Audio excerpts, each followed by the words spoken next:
falando inclusive em personagens, olha só, o governo e a oposição se unem em torno da criação da CPI do Banco Master. O nosso apresentador, Bruno Pinheiro, diretamente de Brasília, vai trazer mais detalhes pra gente dessa apuração. Bruno, o entendimento que tem na capital federal é que a aprovação, pelo menos a criação dessa comissão, a instalação dela, já é consenso dentro do Congresso Nacional. Seja muito bem-vindo aqui ao nosso 3 em 1. Uma boa tarde, meu amigo.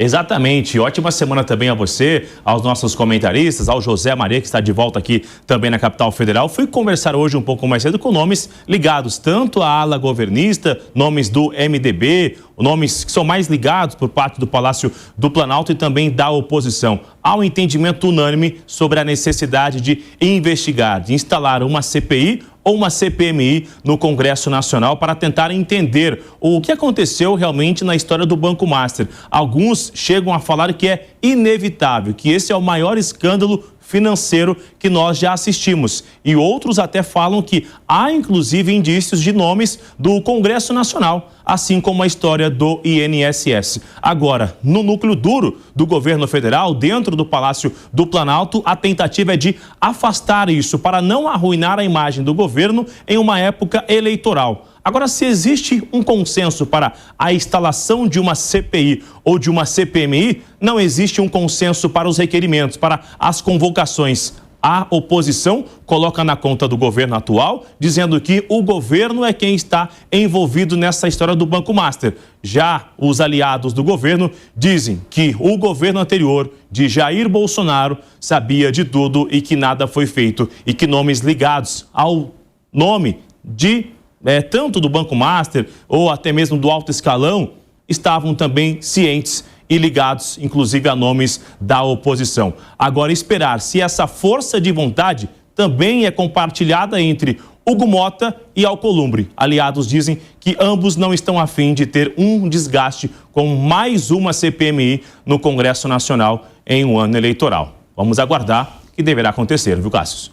Perfeito, Bruno. Obrigado pelas informações diretamente de Brasília. Inclusive, já traz esse debate aqui para o nosso time de comentaristas.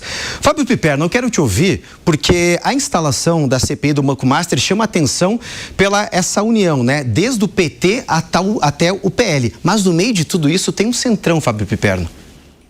O centrão tem personagens que são sempre identificados com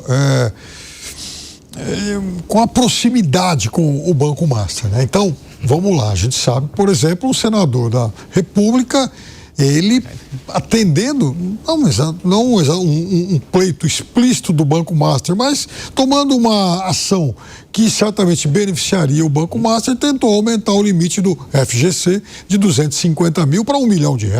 Por que isso? Justamente no momento em que começava-se a desconfiar, né, das ações do Master, ou pelo menos, né, desse prodígio de rentabilidade em que se tornou o Banco Master.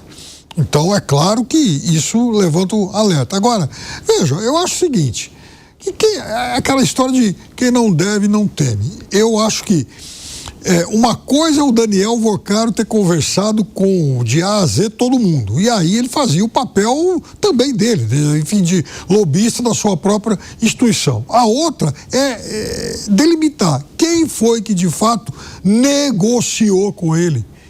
Então, Daniel Vocaro, todo mundo sabe, negociou com o Banco de Brasília.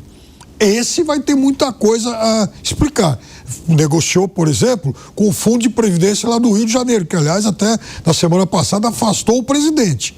Esse vai ter muita coisa também a contar. Agora, de resto, se ele encontrou, por exemplo, o padre ou o fio religioso lá da igreja lá de Lagoinha, isso é uma outra história. Então a gente também tem que ter um pouco de tranquilidade para separar quem realmente colocou a mão na cumbuca e quem teve apenas relação social com ele. Fala, Langani. Agora, se o padre é casado com uma freira com um contrato milionário num escritório de advocacia, aí passa a ser um problema. Um conflito de interesse concreto. Por isso que eu acho que tem que ter, Alan, uma coisa, a gente tem que delimitar bem. Esse é o tipo da coisa, esse exemplo que você deu, é óbvio que é o tipo do exemplo que levanta suspeita. Porque aí você já começa a identificar digitais. Agora, o fato dele meramente ter conversado com esse ou aquele personagem, aí a gente tem que ter um pouco mais de calma. Ô Zé Maria Trindade, você que está em Brasília também gostaria de te ouvir. Esse assunto da instalação da CPI do Banco Master está tão apaziguado, harmônico assim? Ou devemos ter uma certa resistência devido aí à possibilidade ou pelo menos ao envolvimento de alguns parlamentares? Ô Cássio, a política é feita de patamares, né? Quando a derrota é iminente, ou seja, é o que vai acontecer, então começam as negociações. Existem 3 requerimentos já prontos para criar a CPI. Da Câmara, do Jordi, do Senado e mista, com a participação dos 2. Por que os senadores apostam na mista? Porque a mista não precisa da autorização dos presidentes da Câmara e Senado. Eles não estão, eu não sei porquê, mas eles não estão querendo muito essa história de CPI do Master, não. Mas o que acontece é o seguinte, no Congresso, quando houver a sessão do Congresso e o requerimento for lido pronto, já está autorizada a CPI mista, né? É preciso mesmo investigar e o governo está querendo esta CPI, por incrível que pareça, né? Para você ter uma ideia, senadores aí que defendem a CPI, tem lá a fotografia dele com o presidente Lula lá na abertura do WhatsApp, a gente vê essa fotografia. Então, assim, é um problema técnico ali, porque uma CPI se faz com maioria. Se o governo consegue a maioria, dirige a CPI para investigação onde quer, né? E se a oposição consegue a maioria, aí também faz a investigação. E o governo está certo de que, se instalar a CPI no Senado Federal, terá maioria no plenário e faz uma investigação dirigida. O que eu vejo é que a CPI é inevitável, né? A gente vai discutir quando isso vai acontecer. O que prega contra isso é o ano eleitoral. É um ano curtíssimo. Os deputados virão aqui 3 meses e depois entram no processo aqui, Cássio, chamado de Operação Vagalume. Ou seja, funciona numa semana, 2, 3 não, funciona na outra. Zé, inclusive, a impressão que eu tenho, gente, conversando com alguns parlamentares, é de que parece que antes, quando o caso ainda estava nesse processo ainda, né, embrionário, engatinhando, ninguém tinha interesse de ir a fundo na investigação. Agora que começou a ganhar outras proporções, parece que os parlamentares fazem questão para justamente se livrar no eleitoral. Não tem nenhum envolvimento, dando uma resposta para a população e também, é claro, para o seu eleitorado. A Cássio Miranda, a gente sabe que a instalação pode acontecer até mesmo, como o Zé trouxe, uma questão de tempo, mas o que ela vai trazer de produtivo, aí são outros 500. Cássius, quem diria? Todo mundo fala que o Banco Master, essa história vai entrar para a história pelo volume de dinheiro, pela quantidade de autoridades implicadas. Eu acho que vai entrar para a história como o que acabou com a polarização no Brasil. Porque são tantos implicados que vai unir oposição e situação neste momento para que não aconteça a CPI. Porque nós sabemos que o parlamento funciona numa valsa ensaiada, num teatro muito bem ensaiado. Por mais que parlamentares digam que querem a instalação, por mais que parlamentares tenham assinado os pedidos de instauração, consenso que essa CPI não fará bem a ninguém. Por mais controlados que sejam os parlamentares indicados, por mais que o Centrão tenha uma participação efetiva, por mais que tirem aqueles parlamentares mais midiáticos, mais sem freio, a gente sabe como uma CPI começa, mas a gente não sabe como a CPI termina, especialmente num ano eleitoral, porque existem parlamentares da base aliada que estão insatisfeitos, existem parlamentares da oposição que estão insatisfeitos com as suas lideranças e qualquer rusgazinha numa CPI como essa pode se tornar o Rio Amazonas em volume de água.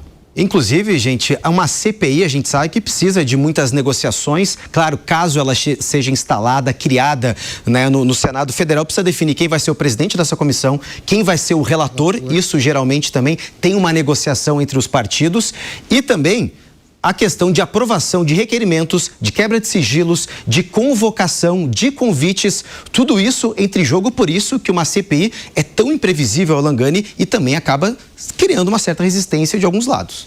Não, exatamente, né? E aí é claro que a turma do Centrão vai tentar colocar ali, seja na presidência ou principalmente na relatoria, aquele pessoal já muito habilidoso para fazer a operação abafa. Mas eu concordo bastante com o Acácio aqui, que muitas vezes é claro que CPIs não dão em nada e justamente por conta desse movimento político, né, na presidência e na relatoria, mas há o fator aleatório, há o fator imprevisível. Então a gente viu algumas CPIs darem alguma coisa. CPI dos anões do orçamento, CPI dos Correios, que desembocou no mensalão e que do mensalão a gente... Da Covid-19, enfim, outras também que levaram a alguns indiciamentos também. Alguns indiciamentos, mas, por exemplo, a CPI dos Correios, ela foi fundamental para chegar no mensalão e aí do mensalão um julgamento histórico, né, que ocorreu ali sob a relatoria do Joaquim Barbosa, quando a gente viu talvez pela primeira vez, né, já tinha tido ali com o Collor, mas pela primeira vez... Collor não, né? O Supremo, na época do Collor, absolveu, né? Mas foi a primeira vez que a gente viu poderosos indo para a cadeia. Então, nesse caso do Master, com a pressão da imprensa, com a pressão da opinião pública, e opinião pública aí de esquerda e de direita, né? Todo mundo querendo uma moralidade. Então, talvez essa CPI dê em alguma coisa e a gente torce para que esses fatos sejam esclarecidos e essas coincidências, essas estranhezas também sejam explicadas. Fala, Piperno. Eu acho que essa CPI, ela pode atravessar uma outra fronteira até hoje inédita aqui no Brasil. Em CPIs anteriores, mesmo aquelas que acabaram causando autênticos tsunamis na República, nós sempre testemunhamos personagens dos poderes legislativo e executivos implicados e muitas vezes grandes empresários também. Qual é a fronteira agora? Ela pode chegar ao Poder Judiciário, ou pelo menos o Poder Judiciário também está sob suspeita. Não sei se tem algum culpado, mas ele está sob suspeita, o que obviamente é muito grave. Então, eu sempre aludo aqui, eu sempre faço menção aqui àquilo que eu chamo de pacto das elites, que até hoje acabou preponderando no Brasil nessas questões capitais. Ora, se por acaso essa questão chegar aos três poderes, o que será que vai acontecer? Qual a chance de avançar? Até porque, do outro lado, tem um personagem extremamente agudo. Daniel Vorcaro não é uma anta que apareceu, não. Ele é muito astuto. E muito bem relacionado. Muito bem relacionado. Ele já mostrou que circula por muitos poderes, por muitos ambientes. E vejam só, nesses últimos dias, essas várias notícias que têm aparecido. Agora tem o dia que ele foi encontrar o presidente da República. Então, né, olha só, o Roberto Campos Neto não fez nada. O outro também era amigo dele. Ora, isso para mim está muito claro que começa a surgir por conta também de vazamentos oferecidos por pessoas ligadas a ele, como um recado. Olha só com quem vocês vão mexer.